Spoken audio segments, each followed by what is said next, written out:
Hey, welcome back, my friend. My name is Danny Dumas, and this is the Earn Your Title podcast. Do you remember when you were in the dating world? Maybe this was high school or college, and you had the wingman. What a great asset to have in your life. And I have a friend. I met him when I became a fireman, so he wasn't able to be my wingman for very long because I got married shortly after becoming a firefighter. But his name is Paul. And what made Paul such a good wingman is that he was willing to do whatever it took to help you talk to the pretty girl. He would talk you up. He would talk to the ugly girl, you know, the one that's always possessive of their pretty friend. And it was really fun hanging out with this guy. And while if you're a married man, I'm hoping you currently don't have a wingman because you don't need one. I'd like to introduce the concept of being your wife's wingman. Now, I'm not talking about going out to the bars and trying to hook your wife up with somebody. What I'm talking about is that in life, sometimes it's easy to start to see your wife as almost like your competitor. And not that you want to win against your wife, but sometimes it's an me versus you. Like it's not a partnership. It's I did this, so you should do this. I took out the garbage, so you should do the dishes. And we see it as an adversary is probably not the right word, although I'm sure some of you are going through an adversarial relationship right now, and I'm sorry for that. What this episode hopefully will maybe change your mind just a little bit and remind you that you guys are on the same team. I heard a wife say, it was on social media, she said, I always try to remember that me and my husband are sitting on the same side of the table. Meaning like if we're in negotiations, we're sitting together, and if she loses, or if it's your wife talking, if you lose, you can't win. The team loses. So I'm going to talk about teamwork. I'm going to talk about being a good wingman for your wife and what that might look like in different situations where maybe you don't think of it, but it would be really important. The first one is in social situations. And I think there's two powerful ways that you can be a wingman for your spouse. One of those, and this is good for you too, is that be the awesome husband in front of her friends. So you're out and about. Now, I'm assuming you are a great husband, or at least trying to be. And I know that because you're currently listening to a podcast about how to help men become better husbands, fathers, and leaders. That in and of itself is saying you are probably a step above the average guy. So thank you for doing that. So you're already doing the things, right? You're already looking out for her best interests. Maybe you're bringing her followers. You're doing these things in private. What I'm asking you to do is to go out into the world, into her social life, and do some of those things in front of her friends. What made me think about this today, I was going to go grocery shopping. And we like to shop at Aldi because we're trying to save money, and I think the food's really good. It doesn't open till 9. I was at work at 7:30, so I went to her job, and I went in and just said hi. And as I was there, she said, "Oh, can you help me?" She had to move some our office furniture around. Absolutely. Now, this is something I would have done. I don't feel like I went out of my way to be like I wasn't trying to be someone who I'm not. If she was at home and she said, "Hey, this is heavy. Can you help me move it?" I would totally do that. But my ability, or the fact that I did that in front of her friends, boost her social status. And you know what? It boosted mine a little bit. I want her friends to be jealous of the relationship that she has with me. And maybe that's selfish, but I think that helps increase her status. It's funny, women, I think in general, will do things for their social status, almost, especially when they're married, more than they'll do it for their husband. Like, I think women get dressed up, put on lots of makeup, and I think they do that for the women in their life more than the men. Because you can ask most husbands, like, hey, would you rather, is your wife more attractive when she spends an hour putting on makeup, or is she just as attractive when she's, doing the dishes and gives you a smile and a hug? I think most guys are like, yeah, man, I don't need her to go do that. I think it's important that she just goes out and makes the world a better place the way she looks. Like, I don't think it matters. But I think women go out and get dressed up to impress other women. And that's okay. So what you're doing by being a good wingman is you are saying, hey, I'm a good husband and you married a good man, and your friends are now jealous of you. And that's okay. You're boosting her social status. When you're out at a party, talk about your wife. Talk about how good she is. And I always say that when you're not out at a party, and this is something I try to do. Now, I wish I could say I've never complained about my wife to my friends. That is not true. I work in an all-male field, and we do vent towards, the things that our wives do that bother us.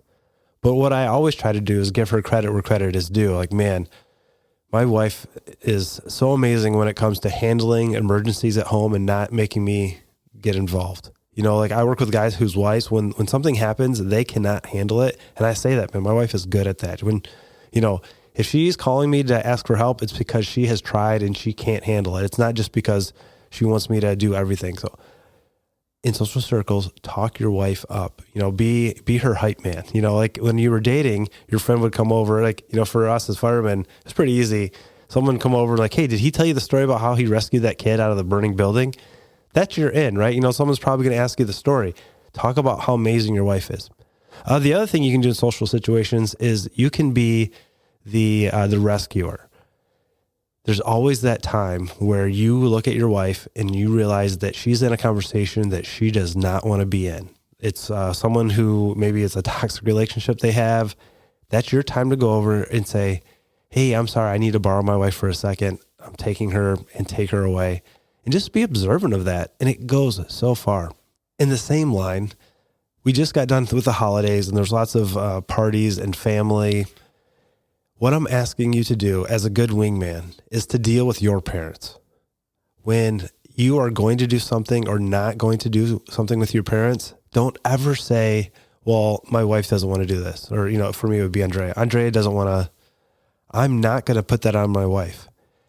At minimum, you're going to say, we decided we can't spend Christmas at everybody's house. We're going to spend Christmas at our house.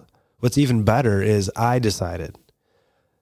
And my parents are actually, they would not worry, and they're going to listen to this. Mom and Dad, you guys are awesome. You don't ever make us feel bad. But I do know that there's families out there that they are going to make you feel bad if you don't do what they want. And you don't want that aimed at your wife. You want it aimed at you. It's your parents. You're kind of crazy. You can deal with them. They can be mad at you. Don't put your wife in that situation. So when it comes to any kind of in-laws, anything along those lines, say the words, I don't want to.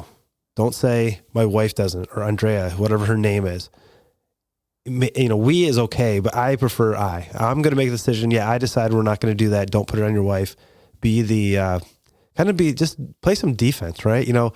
Being a good wingman might mean you got to talk to the ugly friend. That's the ugly friend. You got to take one for the team. Leave your wife out of it. Deal with your family when it comes to those types of situations, and let her always be the sweet princess that they love so much. Don't make her be the one that, that they have any reason whatsoever to just look down on. I think that's important. Some of the other things you can do as a good teammate, good wingman, is you can look ahead to what her week looks like, her month looks like, and realize that there's going to be certain times where she needs you to do things that she would normally do. Take some of those things off the plate. She's got a big work project coming up on Monday. Maybe she's got a big presentation that Saturday, Sunday. You be the guy that does the dishes. Like for me, laundry is not something I do. I'm very blessed. She puts away almost all the laundry, but I know when she's busy, when it's a busy week, that I'm going to step up and do a few loads of laundry. It's not something that I enjoy. It's not something I like. And it's something that she does most of the time. It's kind of how we've delineated our tasks. But on those special occasions, when I know she's busy, that's something I'm going to do because we're on the same team. And that's what I think is important. Like there's so many times where like, well, that's not my job. Well, you know what? When you're playing a sport, right? And someone's supposed to guard somebody else and they get past them, you don't say, oh, I can't try to go block the shot because that's not my guy. We're playing man to man. He lost coverage. I'm just going to let him score. You're on the same team. If your wife loses, you lose. If you lose, she loses. And I really want you guys to get that point where you guys have connected to the point where no matter what, we're on the same team, which doesn't mean you're not going to argue, right? If you've ever played on any team whatsoever, you've gotten an argument, you've gotten disagreements, but the goal wasn't to beat your teammate, right? Because you would still lose. The goal was to get past it so that you can attack the problem, so that you can win your game together, right? Arguments are going to happen, but remember, you're on the same team. Which goes to mistakes. Like if your wife does drop the ball, if she, I don't know, name the thing, she gets in a car accident and messes your car up. The way you handle mistakes, the way you handle disappointment really goes so far. And what's really interesting, I think, like, say it's a car accident. Was it your fault? Was it her? Yeah, maybe it totally was. She was texting and driving. But the way you handle it is so important, and you can't change it, right? However whatever you're feeling, to be supportive, to lessen the blow, to let them know it's going to be okay, that you're not mad. Because really, let's say it's totally your wife's fault. She was texting and driving. She hit somebody, and you're not happy with this. But if you express frustration and anger towards that, is the car still damaged? Yes. Does she know that she shouldn't have been texting and driving? Yes. You telling her doesn't make any difference at all. So why not just be supportive? When she's disappointed, say, yeah, I understand that, let's all as a family try not to text and drive anymore. Like that's the win, right? Because you can't change what already happened. All the bad things happened. So why get upset about it? Why get mad about that? It's not going to make a difference. You're on the same team, so go for the win. When your wife is coming to you with a problem, and I've talked about this before, women need to express their feelings verbally in order to feel better. And as a guy, when my wife complains to me, I'm assuming she's asking me for help. And there's 3 questions that I think you can ask. I did a whole episode on this. It is, do you need to be heard? That's just, do I need to listen to you? You don't have to say these words, but it's, am I listening right now? Are you just venting? Do you need anything from me? Do you need any advice? No, just listen. Cool. Then, do you need to be hugged? Is this causing you emotional trauma where you need some comfort? So I'm going to hear you. And then at the end of this, do you need a hug? Like, are you okay? Like emotionally, are you okay? Do you need something after this? And it's not help, because that's the last stage. It's heard, helped, and hugged, right? It's not helping you. I'm not trying to fix the problem. I'm just letting you know I'm here for you, and I'm physically embracing you. Just letting you know it's okay. I'm hearing you. And then the last one might be help. Like if she's complaining that her computer won't connect to the internet, she's probably not just complaining. She probably wants you to help her to fix that. So go help her. So there is a time for help, but as a teammate, right, we need to figure out what we need from the other team, right? Is it encouragement? Is it actually physically helping them? Be a teammate, listen to them, hear them. So last but not least, a lot of times we hear things, read books, we take things in, and we don't take action. I'm going to challenge you in the next 48 hours. Do something to be an amazing wingman for your wife. Not just something small, something big. Go out of your way, show up at work with flowers, and then brag about your wife, how clean the house is. Something that you don't normally do. Just go big. I think it will help your relationship. Maybe it will change your relationship for the better. Maybe it will change your life for the better. That's what this podcast is about, helping men become better husbands, fathers, and leaders. If you've enjoyed this, I'd love for you to give me a review. And as always, my name is Danny Dumas, and this is the Earn Your Title Podcast. I will talk to you later. Bye.